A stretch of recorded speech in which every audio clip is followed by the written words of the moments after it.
Hi ಎಲ್ರಿಗೂ welcome to my channel Manju design. First time ನನ್ನ ಚಾನಲ್ನ ನೋಡ್ತಿರೋರು ಎಲ್ರಿಗೂ ಹಾಯ್, ಮೊದಲಿಂದಾನೇ ನೋಡಿರೋರಿಗೆ ಡಬಲ್ ಹಾಯ್. ಸೊ ಈ ವಿಡಿಯೋದಲ್ಲಿ ನಾವು ಸ್ಯಾರಿ ಕುಚ್ಚು ಹಾಕ್ಲಿಕ್ಕೆ ದಾರನ ಹೇಗೆ ನಾವು ಮಾಡೋದು ಅಂತ ಈ ವಿಡಿಯೋದಲ್ಲಿ ನೋಡಿ.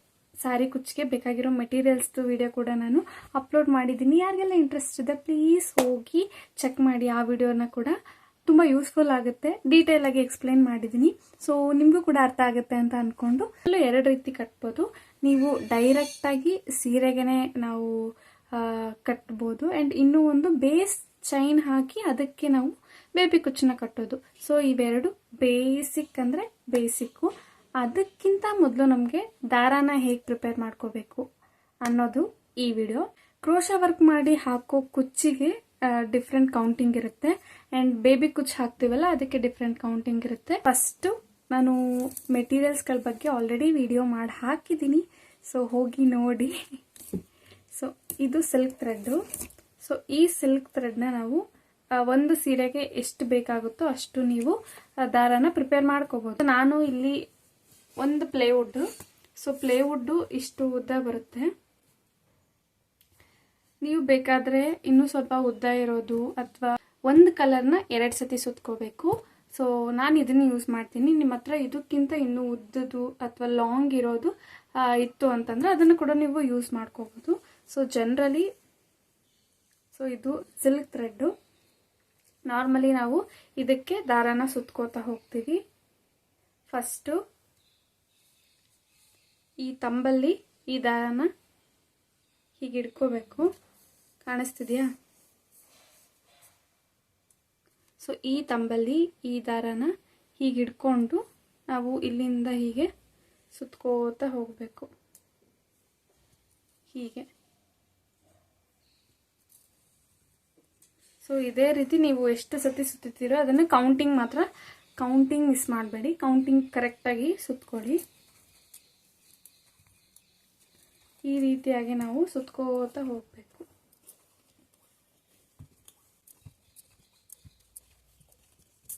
ಈ ರೀತಿ ನಾವು ಎಷ್ಟು ಎಳೆ ಸುತ್ತಬೇಕಪ್ಪ ಅಂತಂದ್ರೆ, ಚೈನ್ ಸ್ಟಿಚ್ಗಳನ್ನ ಹಾಕಿ ನಾವು ಬೇಬಿ ಕುಚ್ಚು ಕಟ್ಟುತ್ತೀವಿ ಅಂತಂದ್ರೆ 170 ಎಳೆ ನಾನು ಯೂಶಲಿ ಯೂಸ್ ಮಾಡೋದು. ನನ್ನ ವಿಡಿಯೋಸ್ಗಳಲ್ಲಿ ನೀವು ನೋಡಿರೋ ಹಾಗೆ 170 ಎಳೆನ ನಾನು ಹಾಕೋದು.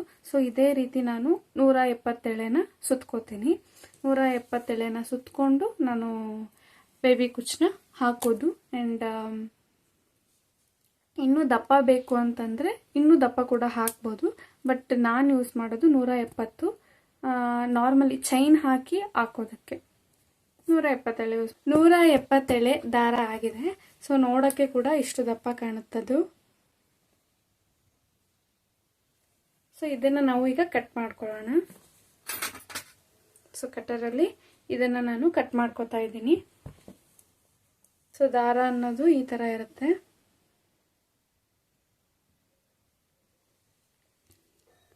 ಸೊ ದಾರ ಹೀಗಿರೋದ್ರಿಂದ ಫಸ್ಟು ನಾನು ಮಾಡಿರೋ ಮಿಸ್ಟೇಕ್ನ ಹೇಳ್ತೀನಿ. ಇಲ್ಲಿ ನಾನು ಗ್ಲೂ ಹಾಕ್ತಾ ಇದ್ದೆ, ಫ್ಯಾಬ್ರಿಕ್ ಗ್ಲೂ. ನಾರ್ಮಲಿ ನಮಗೆ ಎಲ್ಲಾದರೂ ದಾರ ಸಪ್ರೇಟ್ ಆಗಿದೆ ಅಂತ ಅನಿಸ್ದಾಗ ನಾವು ಕಟ್ ಮಾಡಿ ಏನು ಜಾಯಿನ್ ಮಾಡಲಿಕ್ಕೆ ಗ್ಲೂ ಯೂಸ್ ಮಾಡ್ತೀವೋ ಆ ಗ್ಲೂನ ಹಾಕಿ ಅಂಟಿಸ್ಕೊಂಡು ಕೈಯೆಲ್ಲ ಗಮ್ ಮಾಡಿಕೊಂಡು ಹಾಕೊತಿದ್ದೆ. ನೀವು ಕೂಡ ಮಾಡಬೇಡಿ. ಸೊ ಗಮ್ ಕೂಡ ವೇಸ್ಟ್ ಆಗುತ್ತೆ, ಲಾಸ್ಟಿಗೆ ಇದನ್ನು ಎಸೆಯೋದೇನೆ. ಸೊ ಇದು ಒಂದು ಟಿಪ್ಪು. ಯಾರು ಈ ರೀತಿ ದಾರ ಸುತ್ಕೊಂಡು ಆದಮೇಲೆ ಅದಕ್ಕೆ ಗ್ಲೂ ಅಪ್ಲೈ ಮಾಡಬೇಡಿ. ಇದನ್ನ ಏನು ಮಾಡಬೇಕಪ್ಪ ಅಂತಂದರೆ, ಸೊ ಕಾಟನ್ ಥ್ರೆಡ್ ಯಾವುದಾದ್ರೂ ಆಗಿರಲಿ, ಒಂದು ಕಾಟನ್ ಥ್ರೆಡ್ನ ತಗೊಳ್ಳಿ. ಸೊ ಈಗ ಇದಕ್ಕೆ ದಾರಾನ ಸುತ್ಕೋತಾ ಹೋಗಬೇಕು. ಸೊ ಹೀಗೆ ದಾರದ ಜೊತೆನೇ ಇದನ್ನು ಇಟ್ಕೋಬೇಕು. ಸ್ವಲ್ಪ ಲೆಂತಿಯಾಗಿ ಸುತ್ಕೊಳ್ಳಿ. ನಾವು ಕ್ರೋಶಾ ಅಂದರೆ ಸ್ವಲ್ಪ ಉದ್ದ ಸುತ್ಕೊಳ್ಳಿ. ಯಾಕಂತಂದರೆ ನಾವು ಇದು ಚೈನ್ ಸ್ಟಿಚ್ ಹಾಕೊಂಡಿರ್ತೀವಲ್ಲ, ಅದರೊಳಗಡೆಯಿಂದ ದಾರ ಬರಬೇಕು ಅಂತಂದಾಗ ಎಳಿಬೇಕಾದ್ರೆ ಸ್ವಲ್ಪ ಹಾಕಿದರೆ ಅದು ಬೇಗ ಬಿಚ್ಚಿ ಹೋಗಬಹುದು. ಗಟ್ಟಿಗೆ ಸುತ್ಕೊಂಡ್ರೆ ಆಗಲ್ಲ, ಬಟ್ ಆದರೂ ಬಿಚ್ಚಿ ಹೋಗಬಹುದು. ಸ್ವಲ್ಪ ಉದ್ದ ಸುತ್ಕೊಂಡ್ರೆ ಏನೂ ಆಗಲ್ಲ. ಸೊ ಈ ರೀತಿ ನಾನು ದಾರಾನ ಈಗ ಈ ಥರ ತಂಬಲ್ಲಿ ಇಟ್ಕೊಂಡಿದ್ದೀನಿ. ಇದಕ್ಕೆ ಸುತ್ಕೋತಾ ಹೋಗ್ತೀನಿ.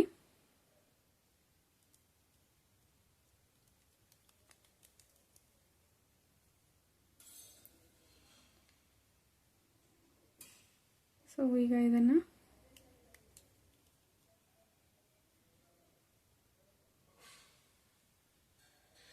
ಸೊ ಅದಾದಮೇಲೆ ಇದಕ್ಕೆ ನಾಟ್ ಹೇಗೆ ಹಾಕೋದು ಅಂತಂದರೆ, ನಾರ್ಮಲಿ ನಾವು ಹೂವು ಕಟ್ಟುತ್ತೀವಲ್ಲ, ಸೇಮ್ ನಾನು ಹಾಗೆ ನಾಟ್ ಹಾಕೋದು. 2 ಸತಿ ಹಿಂಗೆ ದಾರನ ತಗೊಂಡು ಸೆಂಟ್ರ್ ಒಳಗಡೆಯಿಂದ ದಾರನ ಇಳಿತೀನಿ. ನಾವಿಲ್ಲಿ ದಾರನ ಇಷ್ಟುದ್ದ ಕಟ್ ಮಾಡಿಕೊಂಡು ಈ ದಾರದಕ್ಕೊಂದ್ಸತಿ ದಾರನ ಹಿಂಗೆ ಸುತ್ತಿ ಈ ರೌಂಡ್ ಹೋಲ್ ಏನಿದೆ ಇದ್ರೊಳಗಡೆಯಿಂದ ಈ ದಾರನ ಹಿಂಗೆ ಎಳ್ಕೊಂಡ್ವಿ ಅಂದರೆ ಅಲ್ಲೊಂದು ನಾಟ್ ಆಗುತ್ತೆ. ಸೊ ಈ ರೀತಿ ನಾವು 170 ಎಳೆ ದಾರನ ಮಾಡ್ಕೊಳ್ಳೋದು. ಸೊ ಮೇನ್ ಥಿಂಗ್, ಇದನ್ನು ನಾವು ಹೀಗೆ ಹಾಕಿದ್ರೆ ಫಿನಿಶಿಂಗ್ ಬರಲ್ಲ. ಸೊ ಹಾಕಿರೋ ಫಿನಿಶಿಂಗ್ ಬರಬೇಕಪ್ಪ ಅಂತಂದರೆ ಇದೇ ರೀತಿ ನಾವು ಹಾಕಿದ್ರೆ ಫಿನಿಶಿಂಗ್ ಬರೋದಿಲ್ಲ. ನೋಡೋಕ್ಕೆ ಈ ಥರ ಕಾಣುತ್ತೆ. ಸೊ ಎಡ್ಜಸ್ಗಳು ಈ ರೀತಿ ಕಾಣುತ್ತೆ. ನಾವು ಕುಚ್ಚು ಹಾಕಿ ಕಟ್ ಮಾಡಿದಾಗ ಎಡ್ಜಸ್ಗಳು ಈ ಥರ ಕಾಣುತ್ತೆ. ಸೊ ಈ ಥರ ಕಾಣಿಸ್ಬಾರ್ದು ಅಂತಂದರೆ ಏನು ಮಾಡಬೇಕು? ಸೊ ವಿಡಿಯೋನ ಫುಲ್ ನೋಡಬೇಕು, ಸ್ಕಿಪ್ ಮಾಡಲಾರ್ದೆ. ಸೊ ಈ ರೀತಿ ನಾನು 170 ಎಳೆ ದಾರನ ಮಾಡ್ಕೊಂಡಾದ್ಮೇಲೆ ನೆಕ್ಸ್ಟ್ ಸ್ಟೆಪ್ ಏನು ಮಾಡೋದು ಅಂತ ನೋಡೋಣ. ನಾನು ಹೇಗೆ ಐರನಿಂಗ್ ಮಾಡ್ತೀನಿ ಅಂತೇಳಿ. ಸೊ ನಾನು ಈಗ ಪ್ರೆಸೆಂಟು ಐರನ್ ಬಾಕ್ಸಲ್ಲಿ ಐರನ್ ಮಾಡ್ತಿರೋದು. ಸೊ ನನ್ನ ಹತ್ರ ಫಸ್ಟು ಹೇರ್ ಸ್ಟ್ರೈಟ್ನರ್ ಇತ್ತು. ಸೊ ಅದು ರೀಸೆಂಟಾಗಿ ಹಾಳಾಗಿರೋದ್ರಿಂದ ಈಗ ನನ್ನ ಹತ್ರ ಇರುವಂತಹ ಐರನ್ ಬಾಕ್ಸಲ್ಲಿ ನಾನು ಇದನ್ನು ಹೇಗೆ ಮಾಡೋದು ಅಂತ ತೋರಿಸ್ತೀನಿ. ಸೊ ನಾನು ಇಲ್ಲಿ ಐರನ್ನ ಕಾಯಕ್ಕಿಟ್ಟಿದ್ದೆ. ಸೊ ಕಾದಿದೆ. ಸೊ ಈಗ ನಾನು ಅದ್ರ ಕೆಳಗಡೆಯಿಂದ ಥ್ರೆಡ್ನ ಈ ರೀತಿ ಬಿಟ್ಬಿಡ್ತೀನಿ. ಅದ್ರ ಪಾಡಿಗೆ ಅದೇ ಸ್ಟ್ರೈಟ್ ಆಗುತ್ತೆ. ಒಂದ್ಸತಿ ಹಿಂಗಿಟ್ಟು ಅದನ್ನು ಪ್ಲೇಸ್ನ ಈ ಥರ ಮುಂದೆ ಹಿಂಗೆ ಎಳಿತಾ ಹೋದರೆ ಈ ರೀತಿ ಅದು ಸ್ಟ್ರೈಟ್ ಆಗ್ತಾ ಹೋಗುತ್ತೆ. ಸೊ ನೋಡಿ ಎಷ್ಟು ಡಿಫ್ರೆನ್ಸ್ ಗೊತ್ತಾಗುತ್ತೆ ನಿಮಗೆ. ಗೊತ್ತಾಗ್ತಿದೆಯಾ? ಸೊ ಈ ರೀತಿ ನಾನು ಐರನ್ ಮಾಡೋದು. ಆ್ಯಂಡ್ ಇನ್ನೂ ಒಂದು, ಪ್ರತಿ ಸತಿನೂ ನಾನು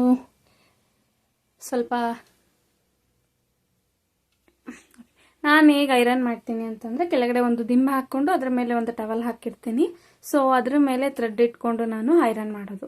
ಸೊ ಇದೇ ರೀತಿ ಯಾವಾಗಲೂ ಮಾಡೋದು. ಆ್ಯಂಡ್ ನನಗೆ ಯಾವ್ದಾದ್ರು ಜಾಸ್ತಿ ಆರ್ಡರ್ಸ್ ಬಂದಿತ್ತಪ್ಪ ಅಂತಂದರೆ ಒಂದೇ ಸತಿ ಫಸ್ಟೇ ದಾರ ಸುತ್ತಿಟ್ಕೊಂಡು ಬಿಡ್ತೀನಿ. ಒಂದೇ ಸತಿ ಕುತ್ಕೊಂಡು ಎಲ್ಲ ದಾರನೂ ಒಂದೇ ಸತಿ ಐರನ್ ಮಾಡ್ಕೊಂಡ್ಬಿಡ್ತೀನಿ. ಇದು ಒಂದು ಬೆಸ್ಟ್ ಟೈಮ್ ಸೇವರು. ಸೊ ಬೇಗ ಟೈಮ್ ಕೂಡ ತುಂಬ ಸೇವ್ ಆಗುತ್ತೆ. ಸೊ ಇದೇ ರೀತಿ ನಾವು ಐರನ್ ಮಾಡ್ತೀವಿ.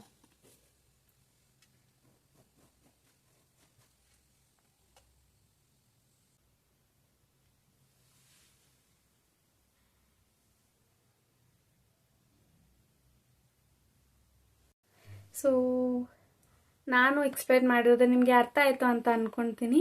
ಸೊ ಈ ರೀತಿಯಾಗಿ ನಾನು ಬೇಬಿ ಕುಚ್ಚಿಗೆ ದಾರನ ಸುತ್ಕೊಳ್ಳೋದು. ಸೊ ಸೇಮ್ ಪ್ರೊಸೆಸ್ಸು, ಯಾವುದೇ ಡಿಸೈನ್ ಹಾಕಿದ್ರು ಏನೇ ಹಾಕಿದ್ರು ಸೇಮ್ ಪ್ರೊಸೆಸ್ಸು. ಬೇಬಿ ಕುಚ್ಚಿಗೆ ನಾನು ತೊಗೊಳ್ಳೋದು 170 ಎಳೆ ದಾರ. ಆ್ಯಂಡ್ ನಾರ್ಮಲಿ ಡಿಸೈನ್ಸ್ಗಳಿಗೆ 200 ಎಳೆ ದಾರನ ತೊಗೊತೀನಿ. ನಾರ್ಮಲಿ ಈ ಥರ ದಾರ ತೊಗೊಂಡು ಅದಕ್ಕೆ ಕಾಟನ್ ಥ್ರೆಡ್ಡಿಂದ ನಾನು ದಾರನ ಸುತ್ಕೊಂಡು ಆಮೇಲಿಂದ ಐರನಿಂಗ್ ಮಾಡ್ಕೊತೀನಿ. ಎಲ್ರಿಗೂ ಅರ್ಥ ಆಯಿತು ಅಂತ ಅಂದ್ಕೊಂಡಿದ್ದೀನಿ. ಆ್ಯಂಡ್ ಪ್ರತಿ ಟಾಪಿಕ್ಕಿಗೂ ಒಂದೊಂದು ವಿಡಿಯೋ. ಯಾಕಪ್ಪ ಅಂತಂದರೆ ಕೆಲವ್ರಿಗೆ ಬೇಗ ಅರ್ಥ ಆಗುತ್ತೆ, ಕೆಲವ್ರಿಗೆ ಬೇಗ ಅರ್ಥ ಆಗೋದಿಲ್ಲ. ಸೊ ಹಾಗಾಗಿ ಡೀಟೇಲ್ ಆಗಿ ಎಕ್ಸ್ಪ್ಲೇನ್ ಮಾಡಿದ್ರೆ ಅವರು ಕೂಡ ಬೇಗ ಕಲಿತಾರೆ ಅನ್ನೋದು ಒಂದೇ ಒಂದು ಕಾರಣಕ್ಕೆ ಪ್ರತಿ ಟಾಪಿಕ್ಕಿಗೂ ಒಂದೊಂದು ವಿಡಿಯೋ ಮಾಡ್ತಾ ಇರೋದು. ಸೊ ನನಗೆ ಹೇಗೆ ಇಂಟ್ರೆಸ್ಟ್ ಬಂತು ಸ್ಯಾರಿ ಕುಚ್ಚಿನ ಬಗ್ಗೆ ಆ್ಯಂಡ್ ಅದ್ರ ಮೆಟೀರಿಯಲ್ಸ್ಗಳ ಬಗ್ಗೆ ಕೂಡ ಒಂದು ವಿಡಿಯೋ ಮಾಡಿ ಹಾಕಿದ್ದೀನಿ. ಆ್ಯಂಡ್ ಆರೆಳೆ ದಾರ ಹೇಗೆ ತೊಗೊಳ್ಳೋದು ಅಂತ ಕೂಡ ವಿಡಿಯೋ ಮಾಡಿದ್ದೀನಿ. ಆ್ಯಂಡ್ ಈಗ ನಾನು ಬೇಬಿ ಕುಚ್ಚಿಗೆ ದಾರ ಹೇಗೆ ತೊಗೊಳ್ಳೋದು ಅಂತ ಕೂಡ ವಿಡಿಯೋನ ಮಾಡಿದ್ದೀನಿ. ಆ್ಯಂಡ್ ನೆಕ್ಸ್ಟ್ ವಿಡಿಯೋದಲ್ಲಿ ನಾನು ಬೇಬಿ ಕುಚ್ಚು ಹೇಗೆ ಕಟ್ಟೋದು ಅಂತ ಕೂಡ ವಿಡಿಯೋನ ಅಪ್ಲೋಡ್ ಮಾಡ್ತೀನಿ. ಆ್ಯಂಡ್ ನಿಮ್ಮೆಲ್ರಿಗೂ ಇಷ್ಟ ಆಯಿತು ಅಂತ ಅನ್ಕೊತೀನಿ, ಅರ್ಥ ಆಗ್ತಿದೆ ಅಂತ ಅನ್ಕೊತೀನಿ. Thank you so much for your love and support. And ಇದೇ ರೀತಿ ಕೂಡ ಕಂಟಿನ್ಯೂ ಮಾಡಿ. ಆ್ಯಂಡ್ ನಿಮ್ಮ ಫ್ರೆಂಡ್ಸ್ ಆ್ಯಂಡ್ ಫ್ಯಾಮ್ಲೀಸಲ್ಲಿ ಯಾರಿಗೆಲ್ಲ ಇಂಟ್ರೆಸ್ಟ್ ಇದೆ ಪ್ಲೀಸ್ ಅವ್ರಿಗೆ ಕೂಡ ಶೇರ್ ಮಾಡಿ ಈ ಒಂದು ವಿಡಿಯೋಸ್ನ. ಅವರು ನೋಡಿ ಕಲೀಲಿ. ಆ್ಯಂಡ್ ಇನ್ನೂ ಒಂದು, ನಾನು ಯಾವುದೇ ರೀತಿ ಪ್ರೊಫೆಷ್ನಲ್ ಅಲ್ಲ. ಸೊ ನಾನು ಯಾವುದೇ ಕ್ಲಾಸಸ್ಗೆ ಹೋಗಿ ಕಲ್ತಿಲ್ಲ. ನಾನು ಕೂಡ ಯೂಟ್ಯೂಬ್ ನೋಡಿ ಕಲ್ತಿರೋದ್ರಿಂದ ನಾನು ಮಾಡಿರೋ ಮಿಸ್ಟೇಕ್ಸ್ನ ನೀವು ಮಾಡಬೇಡಿ ಅಂತ ಹೇಳೋದಷ್ಟೇ. So thank you so much for watching and do subscribe to my channel. See you in the next video. Bye bye.